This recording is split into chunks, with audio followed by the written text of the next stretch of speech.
CPI पक्षाचा जिल्हा संपर्क प्रमुख. काल जे 26 जानेवारी झालेली घटना, गिरीश महाजन जे नाशिकचे पालकमंत्री आहेत ती, आज बाबासाहेबाला पूर्ण ऑल इंडियात, ऑल भारताच्या बाहेर डोक्यावर घेऊन नाचतात लोक. आणि ज्या भारतात डॉक्टर बाबासाहेब जन्म झाला, ह्याला एवढी विसर पडली की बाबासाहेबांचं नाव घ्यायला आला भान नाही. आणि भाजप सरकारला काय झाले माहित आहे का, जसं या नेपाळमध्ये, श्रीलंकेमध्ये, बांगलादेशमध्ये जशी परिस्थिती झाली आहे, ह्यांना काय वाटले की आमच्याकडे काय चालणार नाही. तर पण ज्यावेळेस जनता ह्यांना दाखवून दिली, घरात घुसू मारतेली, त्यावेळेस भाजप सरकारला कळेल.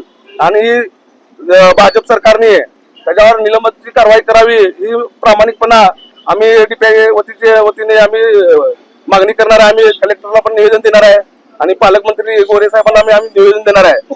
आणि ह्याच्या पुढे बाबासाहेबांबद्दल जर असं काय गोष्टी वारंवार होत आहे ह्याच्या पुढे आम्ही खपवून घेणार नाही. भाजपच्या लोकांनी एक समज आहे त्यांना, ह्याच्या पुढे तर काय झालं कारवाई. आमचा जीव गेला बाबासाहेबांपेक्षा आमचा जीव काय महत्वाचा नाही. आमची भगिनीची माधवीताई नोकरीला जुमानली नाही. आम्हाला तर काय नोकरी नाही, काय नाही. तुम्ही तडी पार करा, एंपड्या करा, काय करा, झाड आम्हाला फरक पडणार नाही. आम्ही काय मरणार बाबासाहेबांपेक्षा आमचा जीव काय महत्वाचा नाही.